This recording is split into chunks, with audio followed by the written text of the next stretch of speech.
So, nagbenta po kayo ng mani, pamaypay, crackers. Ano pa po yung... Scrunchies, yan. Ayun, scrunchy.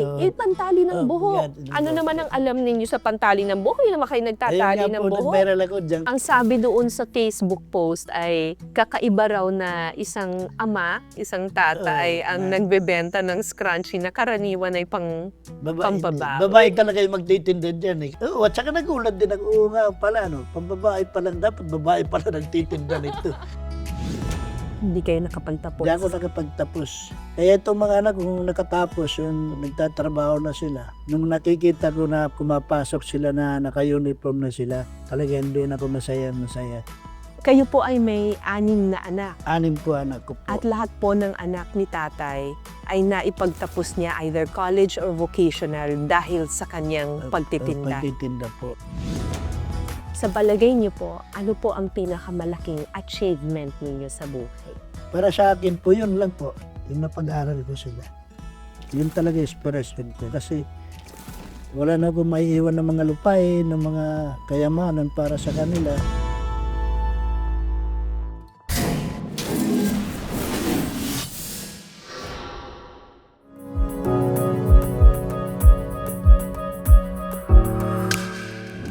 Alam niyo ba mga kapuso na ang pinakamayayamang tao dito sa Pilipinas ay puro negosyante?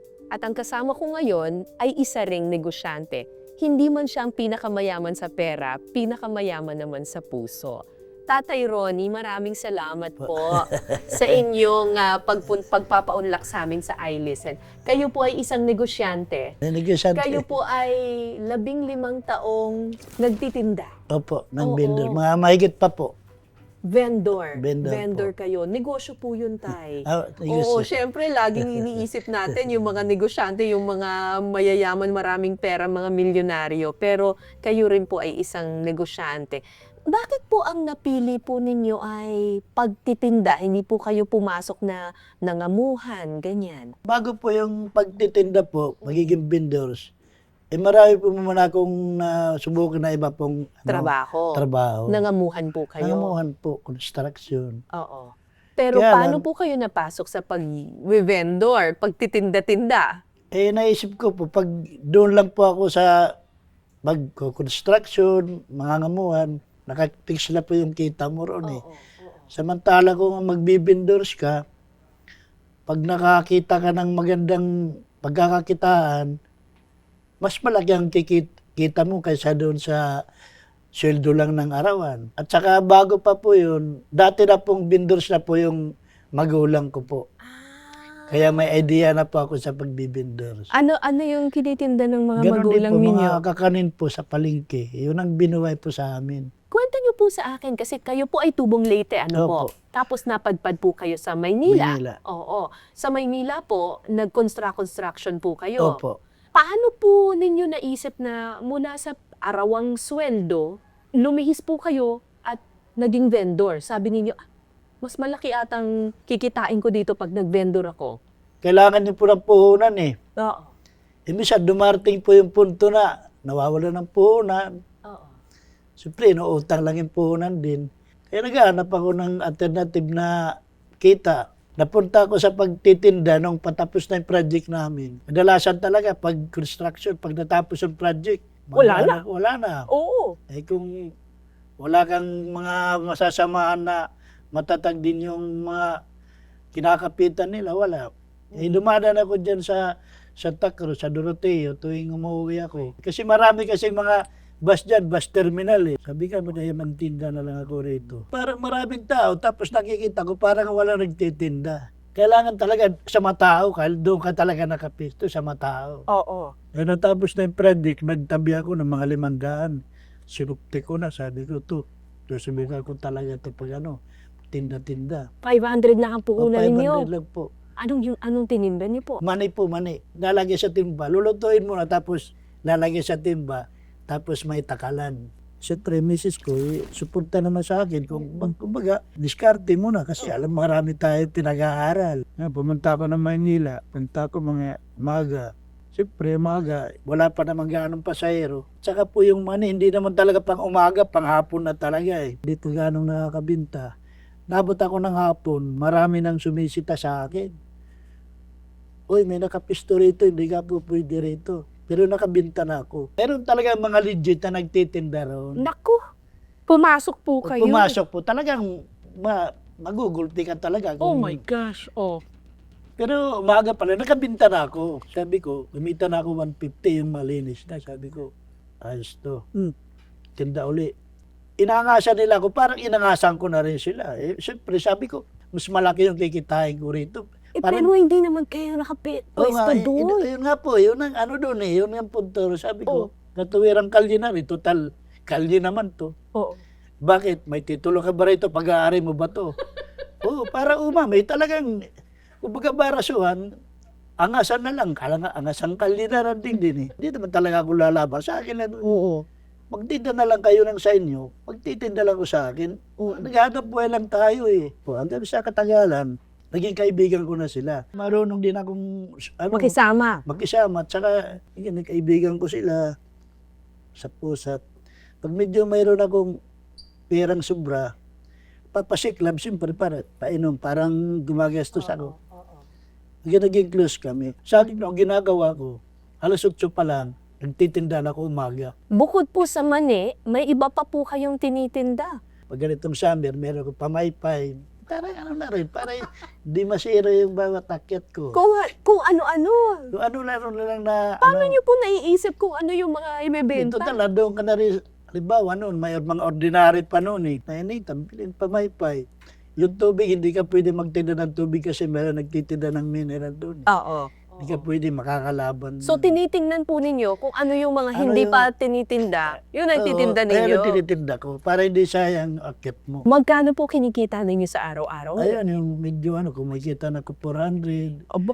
Tapos, sabi ko, magpapagabi ako. Oo. Nasikisa pa ako ng pag mga alas 3.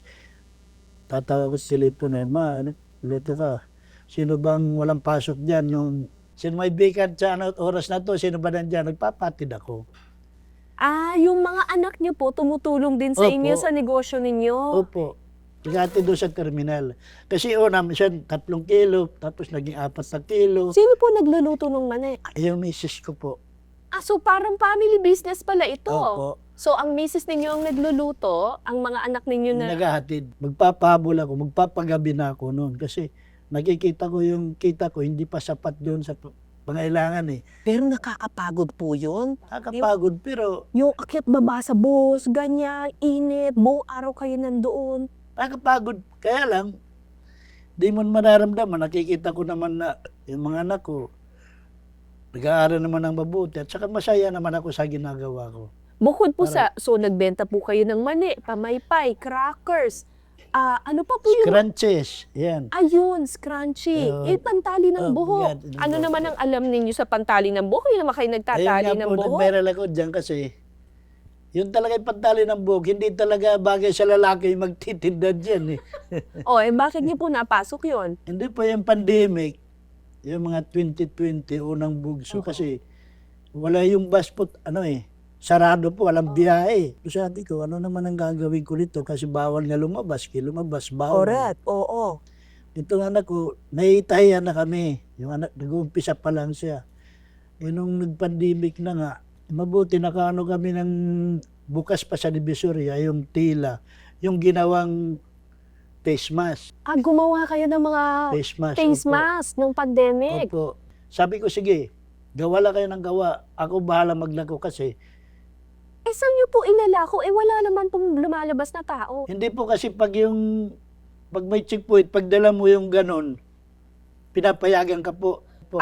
Essential worker ka. Opo. Mag-face mask po, pinapayagan. Baka madiscard nyo tayo. So, nung pandemic po, wala syempreng biyahe Opo, ng walang bus. biyahe, opo. Pero kailangan nyo pa rin magtrabaho. Okay. Kailangan ko pong kumita Kumita. kasi bago po mag-lockdown talaga, nakabili pa yung anak ko ng tila, yung paggawa ng face mask. Gumagawa na po kami kasi yung Batangas noon, yung taal nga pumutok yun eh. Oo. Kailangan din ng face mask. Kasi may ashfall. may asphalt po yun. Pero gano'ng karami po ang napoproduce ninyo na face mask nun? Marami, mga 500, mga 600, gano'n, isang araw. Sa isang araw, Opo. 500 Face face mask. mask. Paano nyo binibenta? Sa kalsada? O stoplight po. Oo. Mga kotse-kotse? Opo. Pang stop, gaganon mo lang. Hindi po kayo natakot mo na baka magka-COVID po kayo? Hindi po. Hindi ko naman masyadong kinatakot yun. Kaya lang yung, Inisip mo yung kailangan kumita? opo, kailangan kumita at saka yung takot, hindi ko masyadong Iniisip? bala ng Panginoon sa akin. Kung lumalabas man ako ganito, may purpose ako para magtinda yung pamilya ko, mabuhay ko. Kasi bunso ko noon, hindi pa gumagraduate ka, nagalang ko pang maghanap buhay. So, nung tapos na po yung pandemic, edi hindi na kailangan ng face mask, ano naman ang naging minenta ninyo? Doon kasi sa amin sa Tinabi nyo, mayroon doon mga anuhan ng motor. Doon, marami doon ang motor capital eh. Tinda ko ng balot, tinda ko ng siopaw. Dito ko bibili dito sa Santa Cruz. Madaling araw pa lang. Okay. Balot, siopaw, maning linaga, pugo. Tapos yung mga ano po, yung mga scrunchy, Nung tumagal na kasi yung pandemic, yung face mask, marami ng kalaban. Kahit siyang kanto, may face mask. may face mask na, kaya iniwan ko na yun eh. Yung una sigurada, talagang kumita ako dahil ito po, naibibinta ko ng 35 yung isa. Oh. Tapos, nung dumami na, Nung dumami na, may 10 na lang, may ano na lang. Wala na, hindi, mahina na. ano ginawa ninyo? Ayun, ano naman, palipas oras ko yung Scrunchies. scrunchies. Kasi, Nasubukan ko yung mabili. mga babae ang Oh, mabili, binibentahan sabi nyo. ko, ayos to mabili.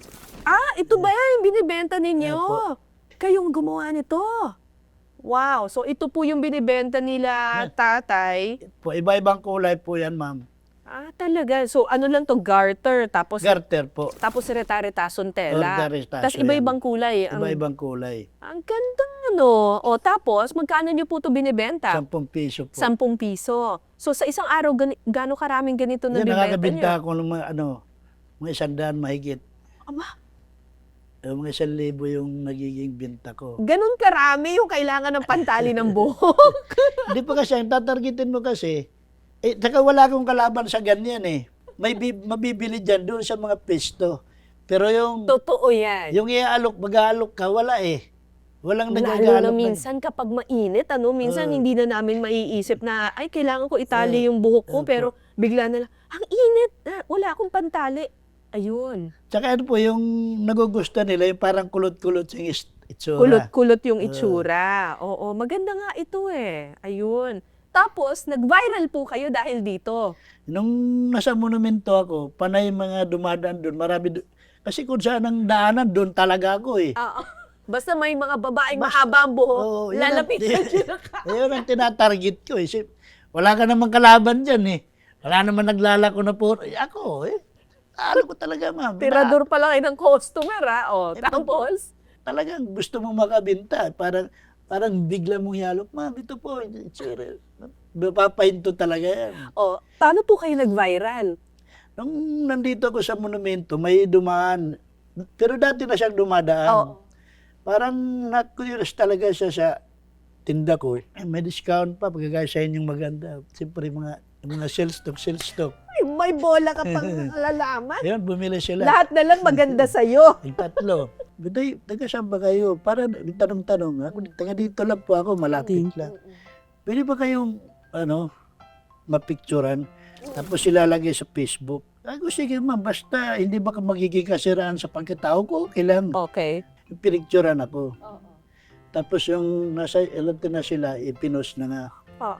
Pag-uwi ko ng gabi, sabi naman ako, pa, nasa Facebook ka na, nasa 6,000 na yung yung nagpaalam. Viral ka na. Nag-viral na.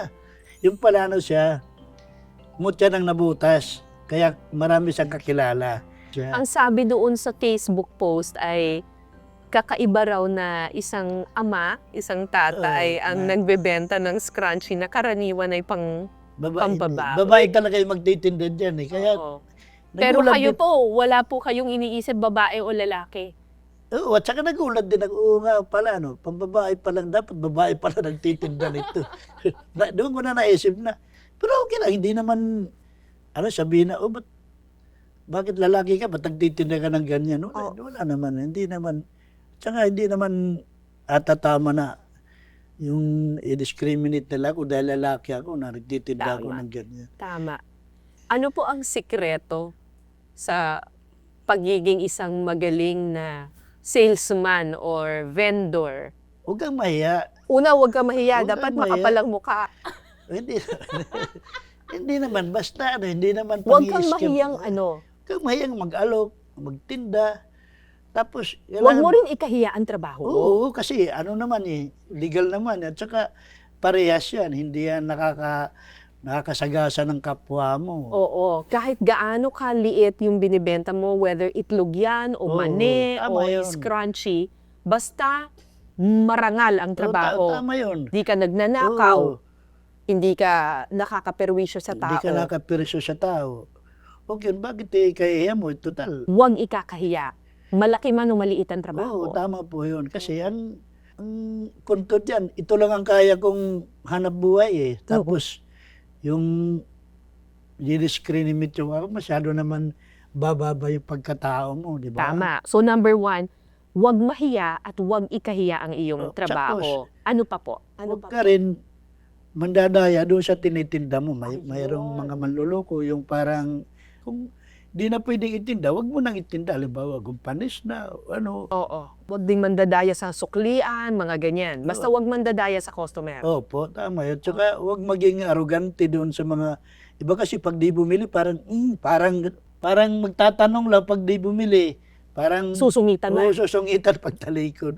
Ay, hindi po, hindi tama yung gano'n. Kasi, malay mo, sa susunod, may balak bumili yun, tapos sinungitan mo, hindi na, bibili yun. Eh, masugit ka pala. Oo. Ano pa po? Meron pa po bang ibang mga tips? Mambola. Hindi pa, yung ganyan. Siyempre, yung medyo may patawa, tapos, Ang patawa. oo, may kunting jokes ka doon sa mga ano mo. Yung, ayun, bibili na sila. So, mag-joke-joke. Oh, di ba? Tapos, paano niyo po nalalaman saan po kayo pupwesto? Hindi Ayun. po kasi, doon sa terminal, kailangan yung security, yung gwardiya, kakaibiganin nyo rin. Sa una lang. Ibiganin po Oo, yung kaiba- security. Sa unang-una talaga, bigyan mo ng pamirinda. Sir, merienda na kayo. Nung naninigarilyo, bigyan mo ng sigarilyo. Mga 2 bigay lang yan, kaibigan mo na. Mga 3 araw, wag na eh, kaibigan mo na. Yun sa- So, kumbaga, kaibiganin yung O, mga kaibiganin mo enforcer. na. Una pa lang, umpisa ka pa lang. Doon, tambay-tambay ka muna. Oras ng merienda, alam mo na kaagad. Sir, Okay, okay. May tip po kayo kanina, sabi niyo, hanapin niyo kung saan yung matao na lugar. Sige po. Pag vendors po talaga kayo, Oo. hanapin talaga yung mataong lugar. Doon talaga sa mataong lugar. Na walang kakumpetensya. Walang kakumpetensya. Kahit may kakumpetensya, pero hindi naman magkadikit ka. Hindi kagaya ng mga bananak yun dito, bananak yun. Malapit ka dyan, hindi kailangan. Yung tinda mo, Iba. yung pupunta ka kaiba, doon ka, madali maibenta. Madali po. Paano niyo po naiisip kung ano yung ibebenta? Siyempre, pag marami kang kalaban, mahirap mag-alok kasi marami na sila dilaanan dyan. Kagaya po sa terminal, marami rin nagtitinda ni dyan. Kaya lang, ang advantage ko dyan, umaga ko. Yun yung isa pang tip. Opo, Agahan mo. agahan. Alauna sila, 2:00. Ako mag-umpisa ako, 8:00. Pagdating nila, yung una kong dala, paubos na. Tagpo-tagpo kami ron. Pangalawa na yung hakot ko, pangalawa ko na yun. So, panalo pa rin yung Oo. maagang gumising. Naku po, number 1 po yan. So, huwag tamad. Dapat Ayun, maagang maaga ka. gumising at magsipag. Maaga po. Kahit yung scrunchies na yan, wala akong kalaban dyan. 6:00 pa lang,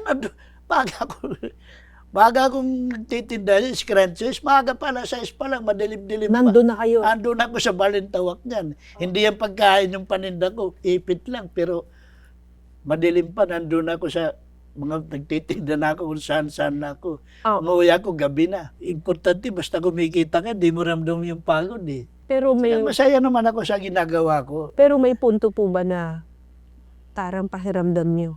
Nakakapagod na itong ginagawa ko. Ito nung huli na po, yung nakatapos na yung mga anak ko, parang naramdaman ko na po na nakakapagod din.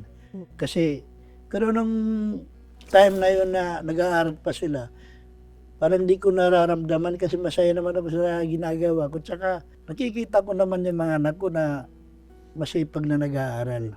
So, yun ang inspirasyon nila. Ayun po. Yun talaga inspirasyon ko kasi wala na akong maiiwan ng mga lupain, ng mga kayamanan para sa kanila. Tsaka yung importante po, yung sila po nakikita ko talagang pursigido po silang mag-aaral. Edukasyon lang ang maipapamano mo. Opo. Tsaka sinasabi ko naman sa kanila, kung ano lang ang pangangailangan nyo sa eskwelahan, yun lang ang kayang ibigay sa inyo. Bakit po ganun na lang yung pagpupursige ninyong magtrabaho? Kailangan talaga may pinag-aralan. Kasi once isang aplikante nag-apply, tatanong kagad ang magiging employer, ano ba natapos mo? Yung kagad yung tanong eh. Hindi kayo nakapagtapos. Hindi ako nakapagtapos. Kaya itong mga anak kung nakatapos, yung nagtatrabaho na sila, nung nakikita ko na pumapasok sila na naka-uniform na sila, talaga hindi na ako masaya. Kikita ko na ito na pala yung pinaghirapan ko. Kayo po ay may 6 na anak. 6 po anak ko po. At lahat po ng anak ni tatay ay naipagtapos niya either college or vocational dahil sa kanyang pagtitinda. Pagtitinda po. Ito po ay, sino po ito? Ayan po yung lalaki. Pangalawa ko po yun. Ayan Sa po si ano Sir. po ang tinapos niya? Teacher po yan. Teacher. Opo. Saan po siya nagtapos? Sa UCC University of Caloocan City. University of Caloocan. Ito naman, Ayan po yung bunso. bunso. Opo. Oo. Si Roslyn po. Ano po ang tinapos niya? Business Administration at saka teacher po. Sa Caloocan din po yan. Sa Caloocan. Caloocan. Caloocan. Okay. Tapos ito, University of Caloocan din. Ayan. Sino naman ito? Ang apat ko po, Christine po yan, Political Science. So, 2 teacher, isang political science. Ito naman, Ayan po, Psychology po yan. wow! Ayan, HR po, ayan. Psychology. Tapos, ito po. Ayan po panganay ko, yan po yung Ito ang panganay. may tayan po. May negosyo na. Opo, may Ano po negosyo. ang negosyo niya? Sewer po, tayan po, Tahian. ng mga uniform po ng teacher. Amazing. Amazing. Meron pa ba? Ayan si Regine, vocational housekeeping naman natapos niyan. Amazing. Sa TESDA. Opo, Talaga. TESDA po Ano yan. naman ang trabaho niya? nasa gawaan po namin, tayan po namin. Sa tahian din. Baka mag-abroad ito. Ay, hindi na po yata.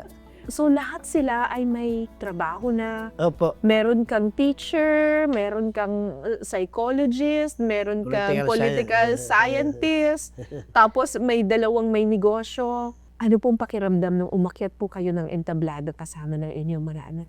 masaya po kasi hindi ko inaasahan na makakapunta ako ng Araneta, doon sila graduate, Samoa. Ayun, masaya ako, dahil ko inaasahan na sa pagtitinda ko, makakakit pala yung mga anak ko sa ganitong mga coliseum. Oo. Ano po ang advice ninyo sa iba pa pong mga vendors? Magpursige sila na mapag-aralin ng mga anak nila. Huwag silang malula na parang hindi ko kaya. Basta makikita nyo lang yung mga anak nyo na nagsisipag naman mag-aral. Asahan nyo, hindi masasayang ang pagod nyo. Kasi mayroon talaga dyan na mga anak din na hindi man lang na-appreciate yung paghihirap ng mga magulang. Akala nila madali lang maghanap buhay, yung pinapaaral sa kanila, hindi pinaghirapan, tapos binabaliwala nila. Dapat yung mga anak din, kung ang tatay nyo nagpapakahirap, maghanap buhay, lalo na pag vendors lang, dapat tapatan nyo naman ang pag-aaral din mabuti kasi yun ang pagkakataon nyo eh. Naku sir, huwag niyo pong sabihin vendor lang. Kasi hindi naman po nila lang ang trabaho ninyo. Hindi po kasi. Kasi po, parang- napakamarangal po ang trabaho ninyo. Opo naman. Pero talagang parang nakasanayan na lang pag vendors kasi parang Tinitingnan na ano lang, mababa. mababa ang tingin ng tao. Mhm. Hindi naman sa lahat, pero karamihan lalo na pag may kaya sa buhay. Minsan, andun kami sa bus, parang nadi-discriminate kami. Masagi lang ng konti, siyempre di may iwasan pag marami pasahero. Masagi ng konti, nagagalit. Oo. Meron pa po ba kayong pinapangarap? Wala na po. Pinapangarap? Sa akin ngayon, di naman sa pag-ano, di na ako nila pinapayagan Trabaho. nagtinda. Nagmi-maintenance ako, binibigyan nila ako ng maintenance, gamot ko. Tapos binibigyan pa nila ako ng pangangailangan ko iba. May pera, binibigyan pa nila ako. Pahinga na kayo ngayon. Hindi, nag-ano pa rin kami ng misis. Nananahin pa rin kami ng scrunchies. Sabi nga, magpahinga na eh. Nananahin pa rin. Hindi pa, ganun pa rin. Kasi wala Tuloy-tuloy ang trabaho. Habang nanonood ng eyewitness, o di nagagarter. Isa po kayong inspirasyon sa marami pong mga Pilipinong manggagawa. Hindi po kayo gumawa ng masama, hindi po kayo nagnakaw, hindi po kayo nag-agrabyado ng inyong tao. Tama po Lahat yan, po ma'am. ng kinita po ninyo ay galing sa isang marangal na trabaho. Saka napahalagahan po. Napahalagahan yung mga kinita ko. Napunta sa mahalagang, mahalagang bagay. Sa palagay niyo po, ano po ang pinakamalaking achievement ninyo sa buhay? Para sa akin po, yun lang po. Yung napag-aral ko sila. Yun lang po. Kasi, o siya ngayon, kagaya ng panganay ko, Oo. TISDA po natapos niya. Pero malagyan pakinabang po sa natapos na kasi nakapagtayo siya ng tayan eh. Sewer po yung kinuha niyang vocational eh. Nakapagtayo siya ng sarili niyang negosyo. Sa diskarte ko, nag-iipon lagi ako araw-araw. So yun yung panghuling advice ni tatay. Kailangan mag-ipon. Mag-ipon. Mag-ipon. Kumikita, Mag-ipon po. magsipag, kumita, pero huwag kalimutan ng pag-iipon. Opo, Apo. number 1 kang naghanap buhay, number 1 ka rin mag-iipon.